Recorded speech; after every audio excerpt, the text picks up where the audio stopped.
La série commence en Turquie avec un jeune homme nommé Hakan. Hakan est connu pour son caractère amusant, et toute la ville l'apprécie. On apprend aussi qu'il vit dans un appartement avec son ami proche Memo, mais il rencontre une grosse difficulté pour payer le loyer. Ils sortent ensemble chercher du travail, mais ne trouvent rien. La raison en est que Hakan n'a pas terminé ses études, et les opportunités de travail sont rares pour les gens comme lui. On découvre que Hakan travaille dans une boutique d'antiquités avec son père, Neja.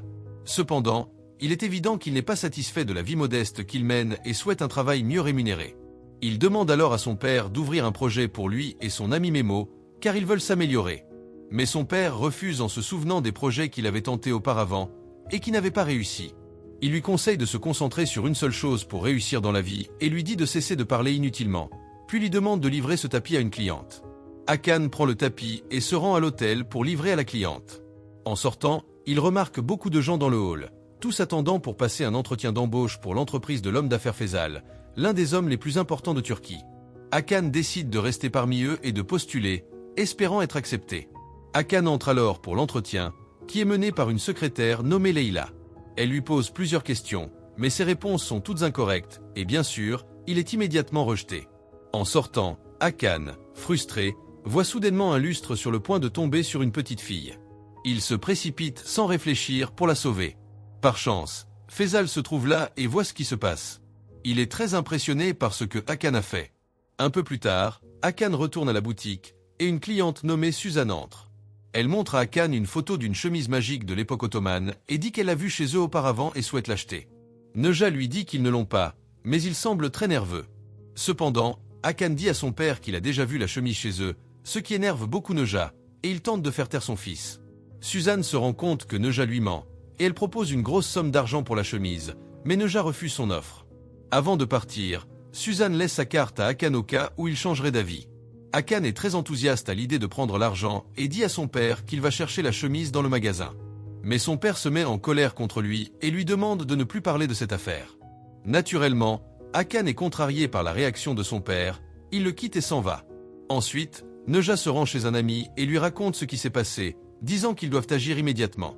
Pendant ce temps, nous voyons Mazar, l'assistant personnel de Faisal, assis avec un homme d'affaires important, essayant de le convaincre de ne pas participer à la vente aux enchères contre Faisal.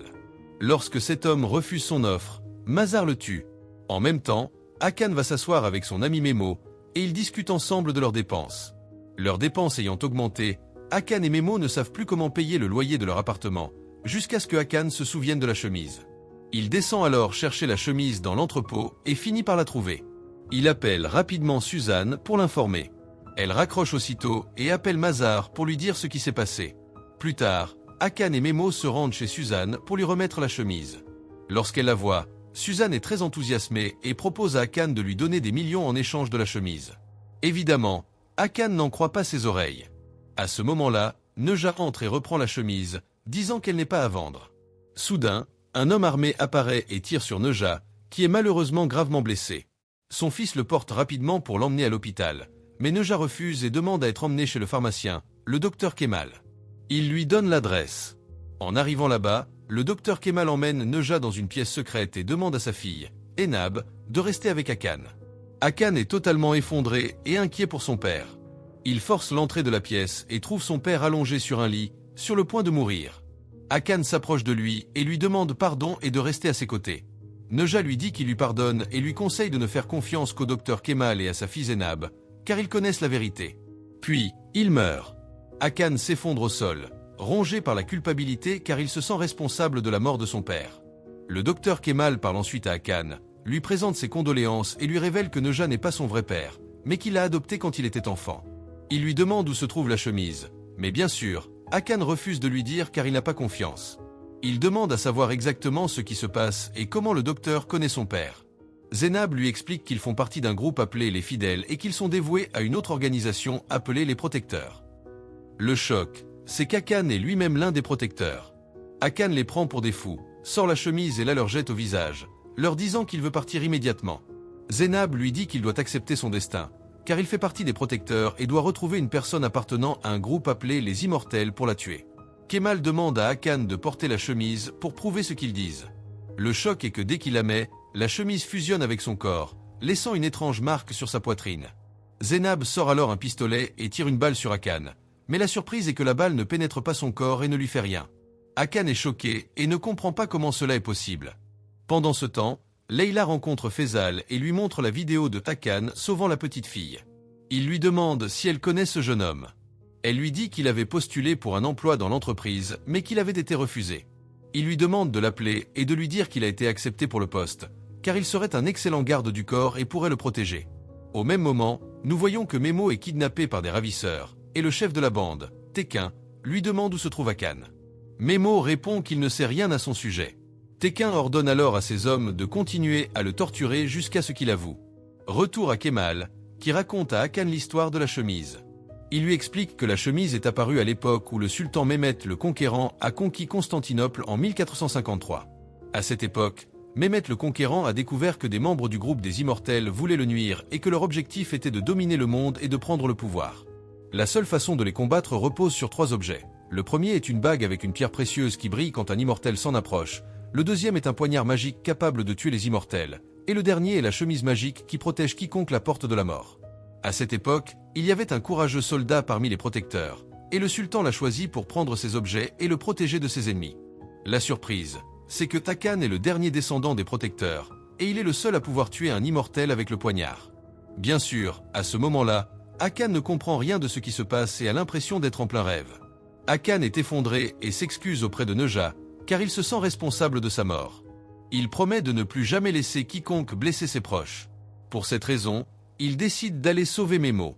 Lorsque Zénab descend pour le chercher, elle découvre qu'il a disparu. Elle se précipite alors pour informer son père de ce qui s'est passé. Le lendemain matin, nous voyons Tekin qui continue de torturer Memo.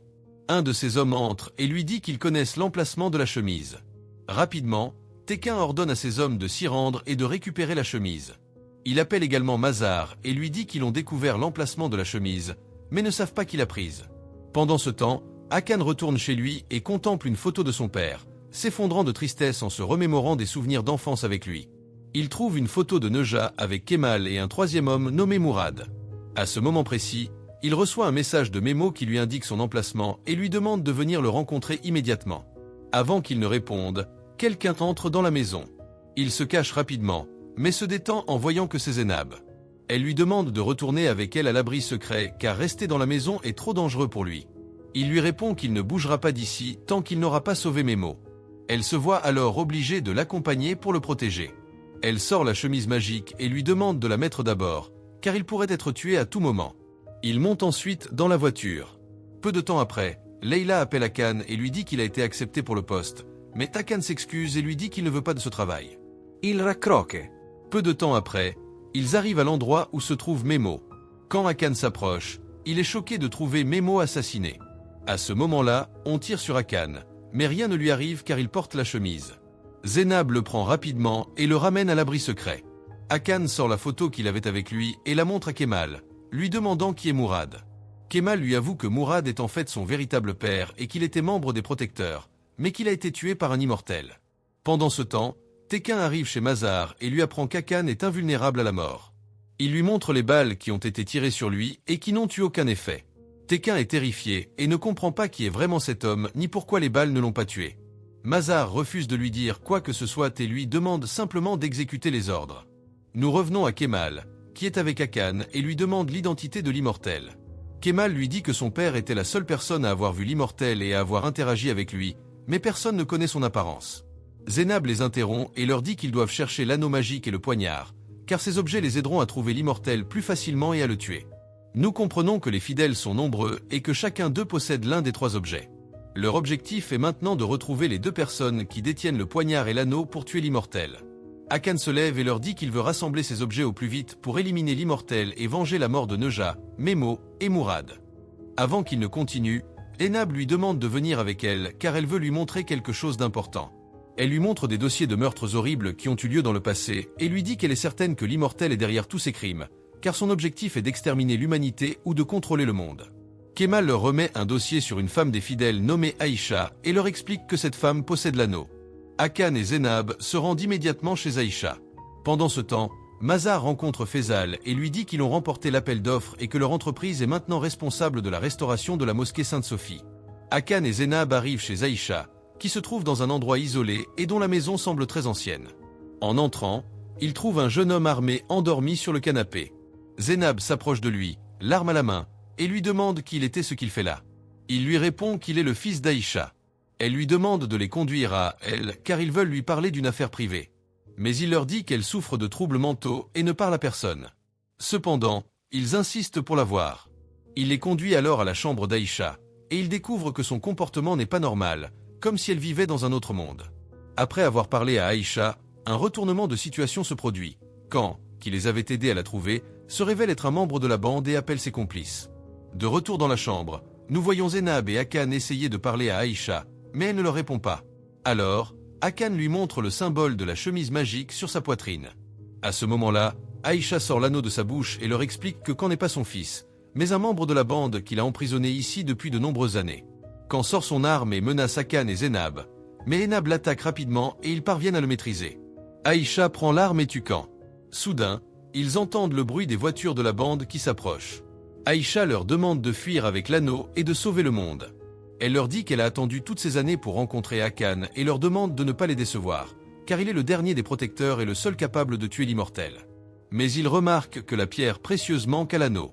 Aïcha accepte de leur faire confiance et les envoie rencontrer Mazar à la société. Lorsqu'ils arrivent, Mazar les accueille sans savoir que Hakan est le porteur de la chemise magique. Un coup de téléphone informe Mazar que Khan a été tué, et Hakan, qui entend la conversation, réalise que Mazar est probablement le chef de la bande et peut-être même l'immortel qu'il cherche. Il décide d'accepter le travail pour se rapprocher de lui et découvrir sa véritable identité. Peu après, Hakan retourne à l'abri secret et raconte à Kemal et Zénab ce qui s'est passé. Il leur dit qu'il va travailler comme agent de sécurité pour la société de Faisal. Il est fier de lui, car il pense qu'il pourra ainsi se rapprocher de l'immortel. Kemal leur apprend aussi que Sinan, un célèbre architecte, est mort en 1588 mais qu'il a conçu plus de 100 bâtiments. Ils sont certains que la pierre précieuse se trouve dans l'un d'eux. À la société, Leïla organise les préparatifs pour une fête célébrant l'obtention du contrat de restauration de la mosquée Sainte-Sophie. Faisal lui offre un collier en cadeau et lui demande de le porteur pour la fête sans l'enlever. Pendant ce temps, Zénab fait des recherches sur Mimar Sinan et découvre deux endroits très importants. Une grande mosquée célèbre en Turquie et l'endroit où Sinan est enterré. Elle appelle Hakan pour lui donner ces informations, mais il ne répond pas car il est occupé à la fête. Elle décide donc de s'y rendre elle-même. Lorsqu'elle arrive, elle voit Hakan saluer Faisal et le remercier de l'avoir engagé. Il lui promet de tout faire pour lui rendre l'appareil. Zénab arrive à la fête et cherche Hakan. Leïla l'accueille et lui dit qu'il est occupé. Elle propose à Zénab de travailler avec eux sur le projet de la mosquée Sainte-Sophie, puisqu'elle est experte en archéologie, mais Zénab refuse. Au même moment, un jeune homme entre dans la fête, sort un poignard et tente de tuer Faisal. Hakan intervient à temps et l'arrête. On apprend que le jeune homme voulait se venger de Faisal car il est responsable de la disparition de son père. Zénab parle à Hakan et lui dit qu'ils doivent se rendre immédiatement à la tombe de Sinan car elle est sûre que la pierre est là-bas. Leïla les interrompt et demande à Hakan de parler un moment avec elle. Il est clair qu'Hakan est attiré par Leïla, alors il accepte de l'accompagner, ce qui déplaît à Zénab, qui les quitte, agacé. Zénab retourne à la pharmacie et remarque que son père n'est pas là et que ses lunettes sont par terre. Elle soupçonne quelque chose de mal et descend à l'abri secret. Elle trouve son père attaché à une chaise, et un jeune homme inconnu l'attaque par derrière. Un combat s'ensuit jusqu'à ce que le jeune homme électrocute Zénab, qui perd connaissance. Il l'attache à une chaise et commence à chercher quelque chose dans les papiers devant lui, mais ne trouve pas ce qu'il veut. Il s'approche de Zénab, et c'est alors qu'elle se réveille. Elle l'attaque avec ses jambes et l'étrangle, lui demandant qu'il était ce qu'il veut. Il lui montre un tatouage sur sa poitrine, et le choc est qu'il est un membre des fidèles. Il lui dit qu'il s'appelle Émir, et la surprise est que Kemal connaissait son père, et qu'il était proche. Amir se détend et commence à discuter avec eux. Il leur explique qu'il était chargé de surveiller la maison d'Aïcha. Quand il les a vus entrer, il a pensé qu'ils faisaient partie des immortels. Peu de temps après, Hakan arrive et Amir n'en croit pas ses yeux, car il voit le dernier membre du groupe des gardiens. Kamal parle à Hakan et lui demande d'aller avec Amir à l'île des Princes, car c'est l'endroit où il est né et où vivaient ses vrais parents. Il veut aller là-bas pour tout découvrir sur sa famille, afin de mieux comprendre la responsabilité qui lui incombe. Il lui dit qu'il ira lui-même à l'endroit où Sanam est enterré avec Zénab pour chercher la pierre là-bas. Un peu plus tard, ils arrivent à l'endroit et remarquent qu'il y a un robinet supplémentaire. Zénab essaie de dévisser le robinet, espérant y trouver la pierre. Kamal engage une conversation avec le gardien des lieux pour le distraire. Bien que ce dernier soit aveugle, il semble en savoir long sur la pierre. Malheureusement, Zeynep ne trouve pas la pierre. Elle part avec son père. Nous nous rendons ensuite à l'île des Princes, où Amir et Hakan arrivent à la maison de la famille d'Amir. Dès qu'ils voient Hakan, la famille d'Amir est très heureuse, en particulier Sardar, le père d'Amir, qui lui dit qu'il ressemble beaucoup à son propre père. Sardar fait visiter la ville à Hakan, puis il l'emmène à la maison où il est né. Hakan est très ému lorsqu'il voit la photo de ses vrais parents. Sardar continue de lui parler et lui raconte que son père était le gardien avant lui et que sa mère faisait partie des fidèles. Il lui explique comment son père est mort. Il raconte que Mourad est rentré chez lui ce jour-là après une bataille féroce contre 2 immortels. Il a réussi à en tuer un, mais le deuxième a pris la fuite. Cet immortel a continué à le suivre jusqu'à sa maison, où il a tué sa femme. Naturellement, quand Mourad a entendu les cris de sa femme, il est descendu rapidement pour voir ce qui se passait. Malheureusement, il l'a trouvée morte. Le problème, c'est qu'il avait oublié de porter sa chemise magique, et c'est pourquoi il a été tué par l'immortel. Hakan est bouleversé lorsqu'il apprend qu'il avait aussi 2 frères qui ont été tués. Heureusement, sa mère l'avait caché dans une armoire, et c'est pourquoi l'immortel n'a pas pu le trouver. Par la suite, son oncle l'a adopté. Bien sûr, Hakan est choqué et demande à rester seul. Nous nous dirigeons vers le bureau où Zeynep travaille, et elle y trouve Faisal. Il lui dit qu'il est venu lui demander personnellement de travailler avec lui sur le projet de restauration de Sainte-Sophie, mais elle refuse pour la 2e fois et s'en va. Pendant ce temps, Kamal surveille le gardien aveugle et le suit jusqu'à sa maison. Là-bas, Kamal l'attaque et lui demande qui il est vraiment, car il soupçonne qu'il est affilié aux immortels. L'homme aveugle lui répond qu'il travaille comme gardien de sécurité depuis longtemps, et qu'un jour, un homme est venu lui donner beaucoup d'argent pour le laisser entrer et voler quelque chose. Quelques jours plus tard, le même homme a fait irruption chez lui, l'a ligoté, et a mis une substance sur ses yeux qui l'a rendu aveugle. Kamal lui demande de décrire cet homme. Il dit que c'était un homme au regard effrayant, avec des yeux et des cheveux noirs. À ce moment-là, Kamal comprend que c'est Mazar qui lui a fait ça. Lorsqu'il retourne à la pharmacie, Kamal apprend de Zeynep que Mourad n'est pas revenu depuis hier. Il surveille son téléphone jusqu'à ce qu'il s'allume enfin, et ils parviennent à localiser sa position. Kamal demande à Amir d'aller le chercher et de le ramener à leur repère. Mais Hakan lui dit qu'il ne veut pas revenir maintenant. Il est évident qu'il est toujours affecté par la mort de sa famille. Un journaliste nommé Yassine vient les voir et Hakan lui dit qu'il veut obtenir des informations sur Faisal et Mazar, car il est convaincu qu'ils sont impliqués dans de nombreux scandales de corruption. Il lui laisse une clé USB contenant des informations sur Mazar pour l'aider dans sa mission. Cependant, Hakan refuse, prend la clé USB et s'en va. Peu de temps après, ils arrivent tous les deux à leur repère et Kamal se dispute avec Hakan, car il est irresponsable et ne prend pas ses responsabilités. Hakan lui répond qu'il n'a plus envie de sauver le monde et qu'il ne veut plus protéger qui que ce soit, surtout après avoir appris qu'on lui a menti en ne lui disant pas qu'il avait 2 frères qui avaient été tués. Il commence à l'insulter avec des mots durs. À ce moment-là, Kamal est choqué par ses paroles et le gifle. Bien sûr, Hakan est contrarié, il le laisse et part. Kamal demande alors à Amir de retourner sur l'île, mais Amir ne l'écoute pas. Il va récupérer la clé USB contenant des informations sur Mazar et rencontre un vendeur dans la rue où Mazar vivait autrefois. Il lui demande des informations sur lui et lui demande pourquoi il a déménagé. Le vendeur lui explique qu'un jour, Mazar est rentré chez lui et a trouvé sa femme et sa fille mortes par terre. À ce moment-là, il s'est effondré, et depuis ce jour, il a quitté sa maison pour vivre ailleurs, et personne n'a entendu parler de lui. Amir remercie le vendeur pour les informations et s'en va. Étrangement, le vendeur appelle Mazar pour l'informer de ce qui s'est passé. En même temps, Kamal va rencontrer un des fidèles nommé Temour. Il est clair que leur relation n'est pas du tout bonne. Kamal lui demande de l'aider à trouver la dague, et il apprend que le gardien est apparu et que la guerre a commencé. Temour lui dit que la dague se trouve dans le plus grand musée d'Istanbul et que l'accès y est très difficile. Au même moment, Amir arrive à l'ancienne maison de Mazar et commence à fouiller, espérant trouver une information qui confirmerait que Mazar est vraiment l'immortel. Mais soudain, Mazar l'attaque par derrière et l'étrangle jusqu'à ce qu'il meure. La nuit tombe, et Hakan retourne à leur repère. Il s'excuse auprès de Kamal pour son comportement et lui dit qu'il ne l'abandonnera plus. Il lui demande s'il sait où se trouve la dague. Kamal lui répond que la dague est dans le plus important musée d'Istanbul et que la mission pour entrer dans le musée est très difficile. Ils doivent aller examiner l'endroit d'abord avant de planifier l'opération.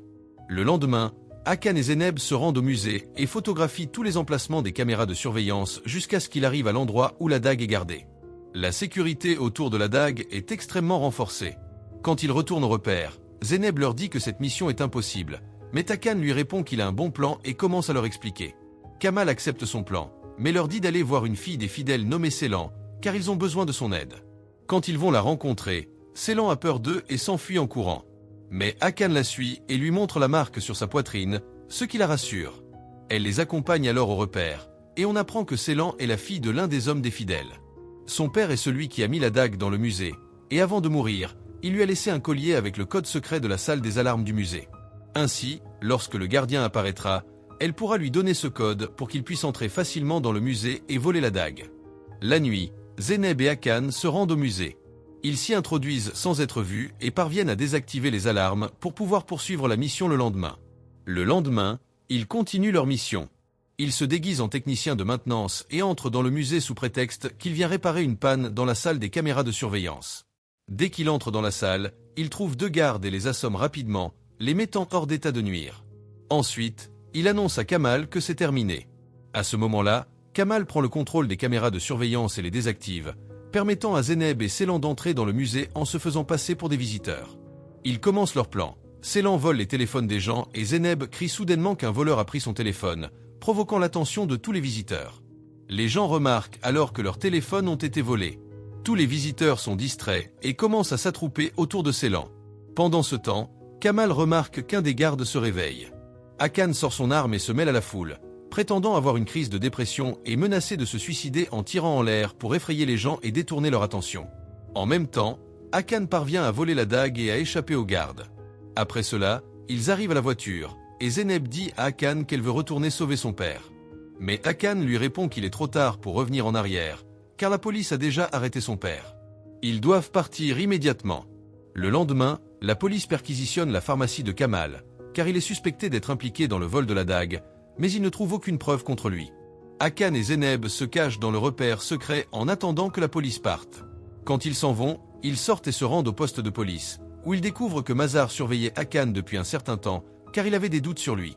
Ses soupçons se sont intensifiés après le vol au musée, car l'ami de Zeynep, le fils de Kamal, est le principal suspect.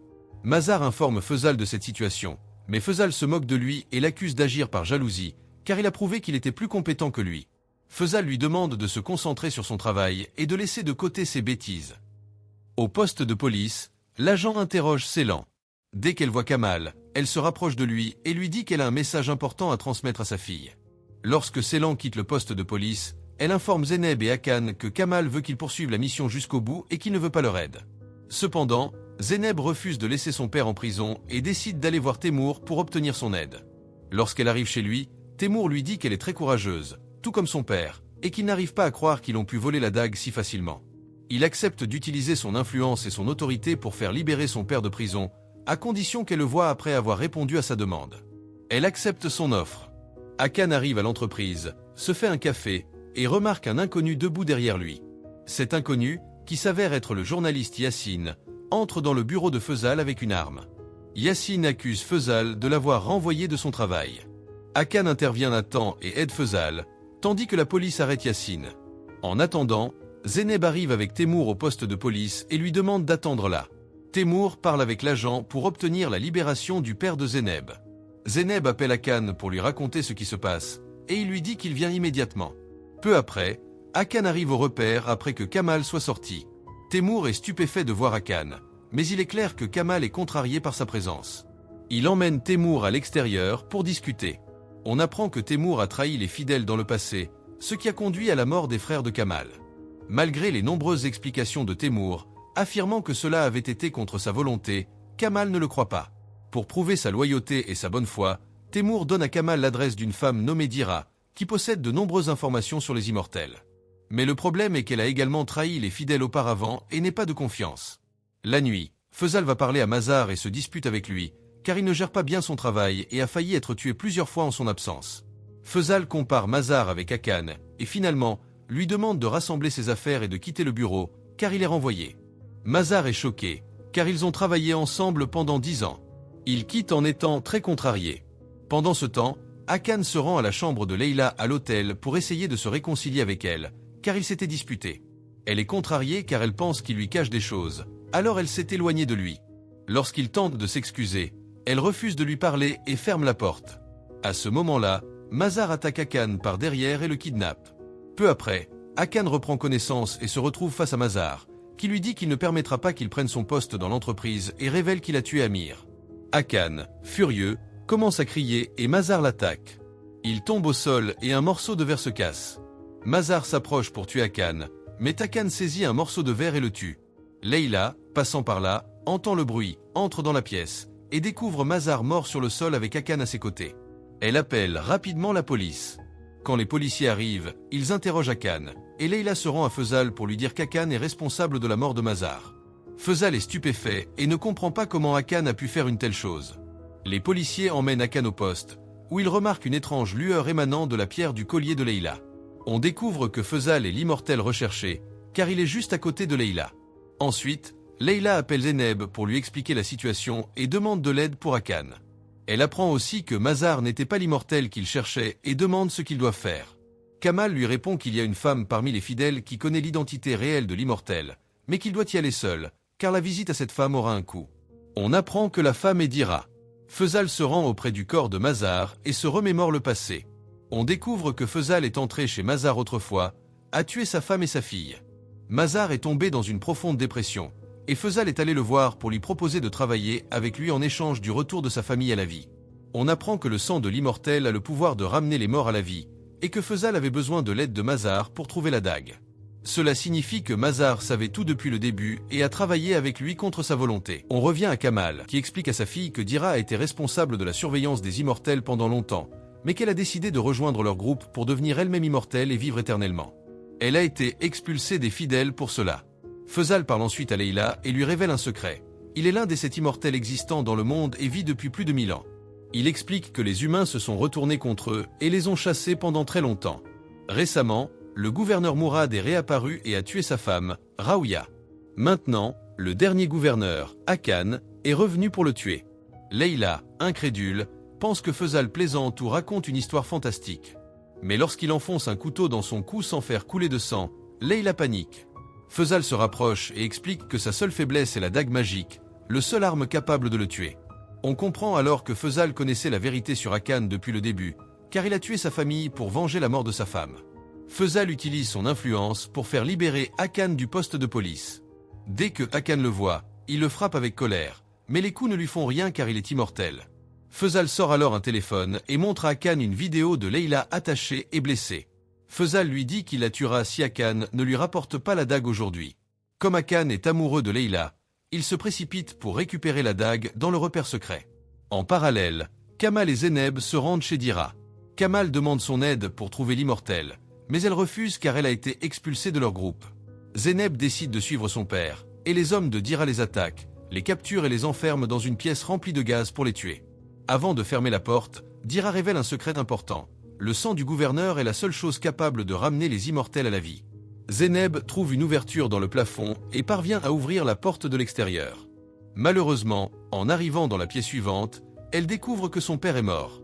Elle est accablée par la tristesse et regrette de ne pas être morte avec lui, mais se souvient de ses paroles lui disant de ne pas abandonner, même si cela devait lui coûter la vie. Elle retourne au repère où Hakan se trouve, pleure et lui annonce la mort de son père. Hakan est choqué par la perte de ceux qu'il aime, et essaie de la réconforter.